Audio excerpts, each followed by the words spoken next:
പ്രിയപ്പെട്ടവരെ, നമ്മളിന്ന് എത്തിയിരിക്കുന്നത് റോമിലെ അതിപുരാതനമായ ബസീലിക്കയിലെ ഒന്നായ സാന്ത അനസ്താസിയ ബസീലിക്കയിലാണ് എത്തിയിരിക്കുന്നത്. ബസീലിക്കയിലെ കാഴ്ചകൾ നമുക്ക് കാണാം, അവിടുത്തെ വിവരങ്ങൾ നമുക്ക് കാണുകയും ചെയ്യാം കേട്ടോ. പ്രിയപ്പെട്ടവരെ, റോമിലെ അതിപുരാതനമായ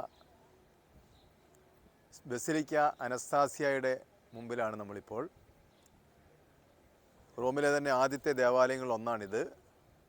റോമിലെ രാജകൊട്ടാരങ്ങളോട് ചേർന്ന് ഏറ്റവും അടുത്തായിട്ട് സ്ഥാപിക്കപ്പെട്ട ഈ പുരാതന ദേവാലയം ഇന്ന് സീറോ മലബാർ സഭയുടെ ഒരു ആസ്ഥാന ദേവാലയം എന്ന നിലയിൽ നമുക്ക് ലഭിച്ചിരിക്കുന്ന പരിശുദ്ധ ഫ്രാൻസിസ് മാർപ്പാപ്പ 5 വർഷങ്ങൾക്ക് മുമ്പ് സമാനമായി നൽകിയ ബസിലിക്ക ദേവാലയമാണ്. സീറോ മലബാർ സഭയിലെ വിശ്വാസികൾ ഈ റോമിൽ ധാരാളം പേര് ജോലിക്കായിട്ടും പഠനത്തിനായിട്ടും ഇവിടെയുണ്ട്.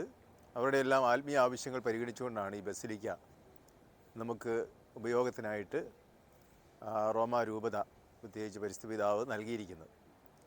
ഈ പള്ളിയുടെ ഏറ്റവും പ്രധാനപ്പെട്ട ഒരു സവിശേഷത, വളരെ വിശിഷ്ടമായ ഒരു തിരുശേഷിപ്പ് ഈ പള്ളിയിൽ ആദിമ നൂറ്റാണ്ട് മുതൽ സൂക്ഷിക്കപ്പെടുന്നു എന്നുള്ളതാണ്. 4-ാം നൂറ്റാണ്ടിൽ ദേവാലയങ്ങൾ സ്ഥാപിക്കപ്പെടുന്ന സമയത്ത്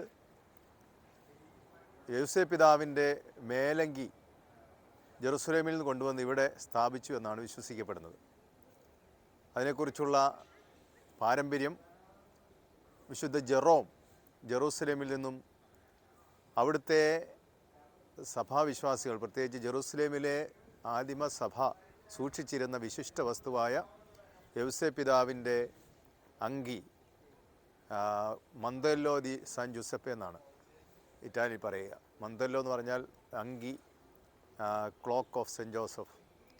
അതുപോലെ തന്നെ പരിശുദ്ധ ദേവമാതാവിൻ്റെ ശിരോവസ്ത്രത്തിൻ്റെ ഒരു ഭാഗം, ഇത് രണ്ടും ഇവിടെ കൊണ്ടുവന്ന് അന്നത്തെ ഏറ്റവും പുരാതന ദേവാലയമായി പള്ളിയിൽ സ്ഥാപിച്ചുവെന്നും അത് പിന്നീട് തലമുറകളായി സംരക്ഷിക്കപ്പെട്ട് ഇന്ന് ഈ പള്ളിയിൽ സൂക്ഷിക്കപ്പെടുന്നു. അത് വിശുദ്ധ യൗസേപ്പ് പിതാവിൻ്റെ തിരുനാൾ ദിനമായ, തൊഴിലാളി മധ്യസ്ഥൻ്റെ തിരുനാൾ ദിനമായ മെയ് 1-ാം തീയതി ഇന്ന് പൊതു വണക്കത്തിനായിട്ട് ഇവിടെ പ്രതിഷ്ഠിച്ചിട്ടുണ്ട്. ഈ ദേവാലയത്തിലുണ്ടെങ്കിലും മറ്റു ദിവസങ്ങളിലൊന്നും ഇത് കാണാനായിട്ട് കഴിയില്ല. കാരണം ഇത്രയും പഴക്കമുള്ളൊരു വസ്തു, തിരുശേഷിപ്പ്, അത് വസ്ത്രമായതുകൊണ്ട് പൊടിഞ്ഞു പോകും ലൈറ്റ് കൊണ്ടാൽ. അതുകൊണ്ട് അത് പുറത്ത് വയ്ക്കാറില്ല. അങ്ങനെ വർഷത്തിൽ ഒന്ന് നമുക്ക് പൊതുജനങ്ങൾക്ക് വിശിഷ്ടമായിട്ട് കാണാനും പ്രാർത്ഥിക്കാനുമായിട്ട് ഈ തിരുശേഷിപ്പ് ഇന്ന് ഇവിടെ വെച്ചിട്ടുണ്ട്. അത് മലയാളി മാത്രമല്ല, ഇറ്റാലിയൻ, മറ്റ് രാജ്യങ്ങളിൽ നിന്നുള്ളവരെല്ലാം ഈ ഒരു തിരുശേഷിപ്പ് വണങ്ങാൻ വേണ്ടി ഇവിടെ വരാറുണ്ട്. അല്ലെങ്കിൽ എല്ലാ ദിവസവും ഒന്നുപോലെ ഈ തിരുശേഷിപ്പ് അന്വേഷിച്ച് ഇവിടെ വരാറുണ്ട്. അത്രമാത്രം പ്രസിദ്ധമാണ് ഈ ലോകത്തിൽ ഏക യൗസേപ്പ് പിതാവിൻ്റെ ഒരു തിരുശേഷിപ്പ് എന്നറിയപ്പെടുന്ന ഈ ഒരു അങ്കി. അത് ഇന്ന് രാവിലെ മുതൽ വൈകുന്നേരം വരെ ഇവിടെ വയ്ക്കുകയും പ്രാർത്ഥിക്കുകയും ഈ തിരുനാൾ ദിവസം വളരെ മനോഹരമായി ആചരിക്കുകയും ചെയ്യുകയാണ്. അത് നമുക്ക് സീറോ മലബാർ സഭയ്ക്ക് ലഭിച്ച ഒരു വലിയൊരു അനുഗ്രഹമാണ്. പ്രത്യേകിച്ചും ഈ ഒരു ബസിലിക്കയോട് ചേർന്ന് ഇപ്രകാരം ഒരു തിരുശേഷിപ്പ് സൂക്ഷിക്കപ്പെടുന്നതിനാൽ അനേകം വ്യക്തികൾ ഈ ഒരു ദേവാലയം അന്വേഷിച്ച് ഈ ഒരു തിരുശേഷിപ്പ് കാണാനായിട്ട് വരുന്നു. ഇവിടെ അത് സൂക്ഷിക്കപ്പെടുന്നു. നമ്മളത് ഭക്തിയോടുകൂടി പ്രാർത്ഥിക്കുന്നു. നമ്മളെ സംബന്ധിച്ചിടത്തോളം അത് വലിയൊരു അനുഗ്രഹത്തിൻ്റെ കാരണമായിട്ട് ഈ ദേവാലയത്തിലുണ്ട് എന്നുള്ളതാണ്.